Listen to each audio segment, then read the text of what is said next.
Bom, hoje é o dia seguinte, né? O pessoal chama aí de day after. Ao interrogatório de Bolsonaro, que era o principal. E pelo jeito foi quem mais falou, né? Convidando, inclusive, o ministro Moraes para ser seu vice. O que implica a convicção de que vai ser candidato. Bom, e o ministro Moraes declinou do convite. Mas, pegando todas as manifestações, né, uma a gente vê que a mídia que está na mesma posição, que quer tirar o Bolsonaro da frente, né, que coincide com o Supremo, acha que isso mantém aquela narrativa fantasiosa.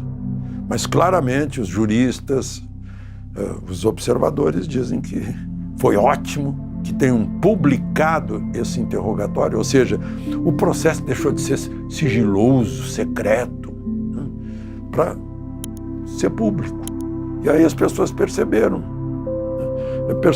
eu vejo na internet, que teve lá um acusador que se atrapalhava nas perguntas e parecia que não estava a par dos autos, o Procurador-Geral da República.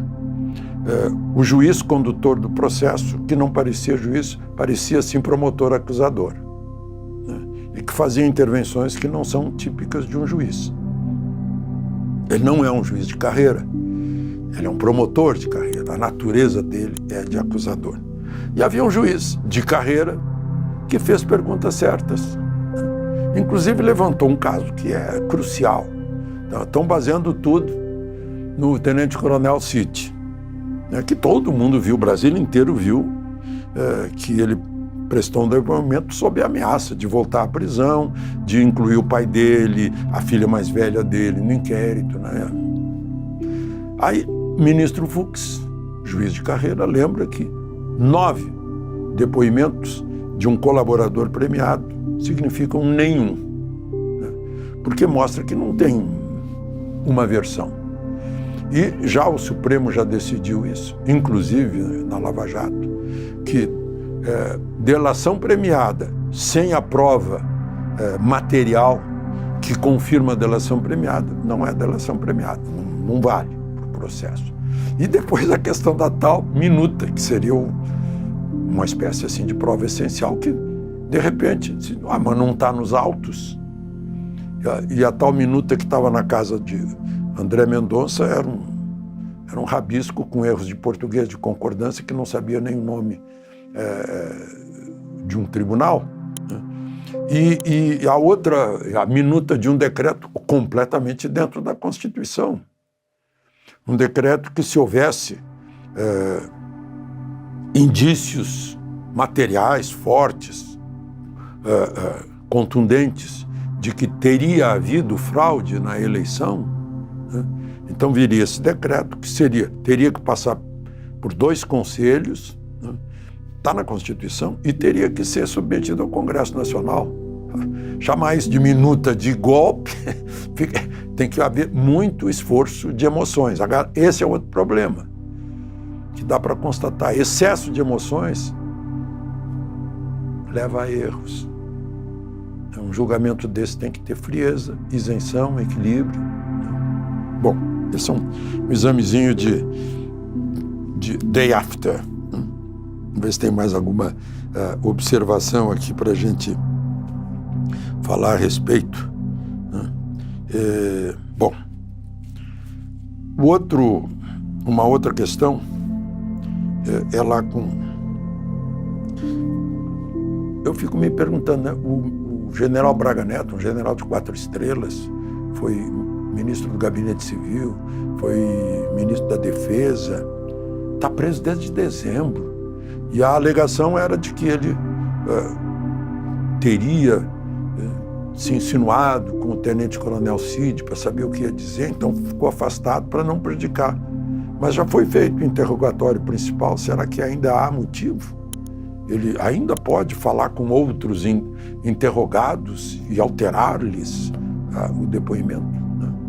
Eu acho que já é hora, aliás, desde dezembro, que era a hora de ele não estar preso, mas enfim, decisão da justiça. Para ser coerente agora, já é hora de libertação. Bom, mas sobre tudo isso, né? O fato de se tornar público esse interrogatório desnuda as narrativas fantasiosas. Bom, eu lembrei hoje da piada do passo certo, né? Da mamãe coruja que foi ver o filho desfilando, era o único que estava de passo certo para o batalhão. Mas não se aplica isso, e sim a recíproca disso, o inverso disso, com relação ao ministro André Mendonça. Como era previsível, até agora ele está sendo o único de passo certo no Supremo, pelo menos aplicando-se os argumentos dos editoriais de sábado da Folha de São Paulo e do Estadão. Ele é que está com a razão, mas já tem 6 votos, o que significa a maioria do Supremo, que tem 11, de considerar inconstitucional o artigo 19 do Marco Civil da Internet, que diz que as plataformas só podem retirar, só podem ser punidas por não retirar se houver a ordem judicial para retirar, o que é o óbvio, né? O que, aliás, protege os dois lados, né? Protege, impede a censura privada de uma plataforma e, ao mesmo tempo, em que impede a impunidade, né? Mas tem 6 votos, Zanin, Dino, Barroso, Toffoli, Fux, Gilmar, divergentes do voto de André. Eu estou invertendo também. O voto de André, que seria o divergente na rotina, né? Mas os outros é que eu voto, porque o voto de André é uma âncora, é um voto de magíster, né? Como eu já disse aqui e repito. Tem algumas... acho que o Estadão deixou fora o Barroso, porque o Barroso faz uma ressalva, né, dizendo que se for injúria, calúnia e difamação, o atingido é que tem que ir reclamar à justiça para tirar, né? Mas continua dizendo, se for golpe, se a pessoa tiver estimulando o golpe de Estado, então é obrigado a tirar. O ministro Dino, por exemplo, diz que é o óbvio, né, que se houver pornografia infantil, incitação a suicídio, tráfico de pessoa, isso eu acho que já está nas regras das plataformas, né? E crimes contra o Estado Democrático de Direito. Como é, né? Eu acho que é claramente um crime contra o Estado Democrático de Direito, isso é óbvio. Não obedecer à Constituição, contrariar a Constituição, sem a menor dúvida. Então estamos nesse pé. Agora eu pergunto o seguinte, como? Declarado inconstitucional, mas pelo que eu estou vendo, o Supremo vai redigir lei. Mas isso não é do Supremo. Com esses critérios, discutiram 3 anos no Congresso Nacional com a nação, com as pessoas envolvidas, né, com especialistas, discutiram 3 anos, agora o Supremo vai refazer. Com que poder? Mas não tem voto, como é que tem poder? A Constituição diz que exerce o poder através de seus representantes eleitos.